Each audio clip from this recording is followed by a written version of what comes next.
This is a simple way to make lemon wine at home using basic ingredients.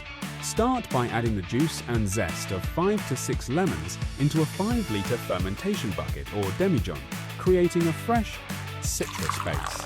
Pour in hot water and stir to release all the sharp, zesty flavours from the lemons. Now add 1 kilogram of sugar, pouring it in and stirring until it fully dissolves into the liquid. Top up with cold water until you reach around 4.5 to 5 litres, leaving a bit of space at the top. Add 1 teaspoon of pectolase and 1 teaspoon of yeast nutrient. Then stir everything together well. Leave this for around 12 to 24 hours to improve clarity and flavour. Now add 1 sachet of wine yeast, sprinkling it over the surface and gently mixing it in. Fit an airlock and leave it to ferment.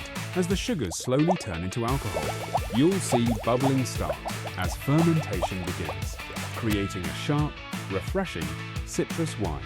Once fermentation is complete, syphon the wine carefully into clean bottles, leaving the sediment behind.